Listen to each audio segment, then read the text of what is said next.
Hello, guys, and welcome back to the Wanderer Traveler. Now, it's been a month that I've taken this vehicle, and I wanted to finish 500 kilometers because right now I've only driven 300 plus kilometer in this beast. I haven't got enough time to ride it more. So, this time, what I've done is that I've taken this bike for a long distance so that I can complete that remaining 200 and give it for the service. Now, before we start this video, I want to give you a clear picture about how this vehicle is. There are a lot of people who might say that it is not for me, you're not seeing it right. Yeah, there are a lot of comments that comes up. That's okay. It is purely my view or my experience that I'm sharing it here. So let's start with the pros of this bike. The paint quality of this vehicle is absolutely amazing compared to the last bike, the 411. Paint quality has increased drastically, and also the build quality. I have to say this because previously in other bikes I've seen the welding and all looking very ugly, but in this bike they have made it very good.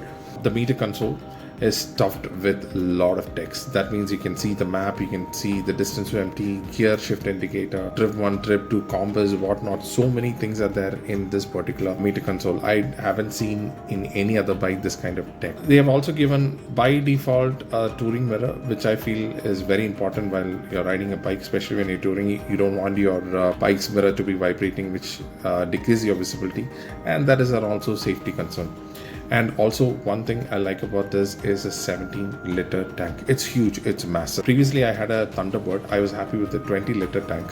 But then when bought the Interceptor, they have reduced it to 13, which actually make me sad because, every now and then I have to stop to fill petrol. Now, Interceptor has another problem wherein the mileage is very less.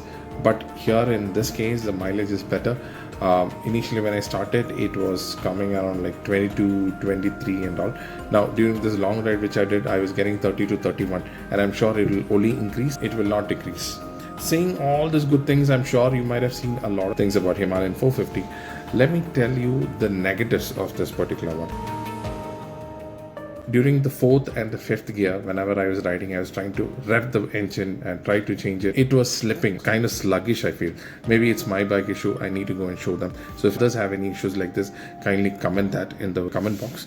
Second thing is that it's a short stroke engine. Previous all my bikes were Royal Enfield, and I was riding this long stroke engine, and I was without changing gears. I used to enjoy the bike. Now the thing is that I have to change my riding pattern. I have to frequently change the gear so that I can keep up with that pace.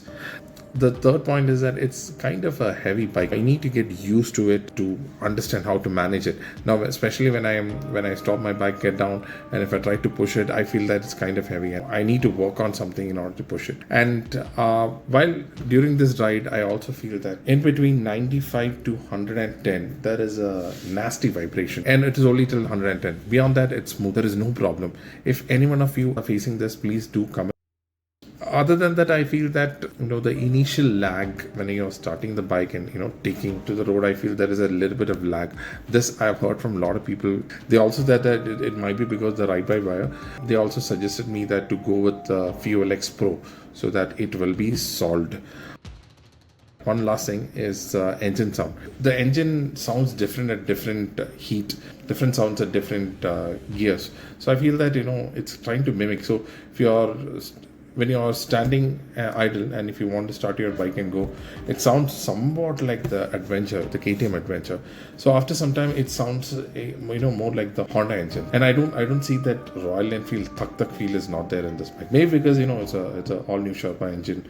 It has a lot to do with the engine mechanics. I don't know how to tell you mechanically, but then yes, it's a little bit annoying. But there are a lot of people who told me that this is a way the engine performs. Maybe it might make a different sound, but you're good. There is no problem with this bike. So I'm going to give it for my first service. I want to know what all things I have to change, what all things I have to repair. I know oil is one of the things. I don't know any other things are going to be repaired.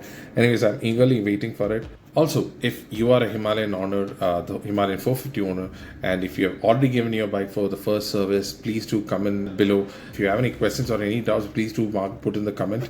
And please don't forget to subscribe to the Wanderer Travelers. Have a good day.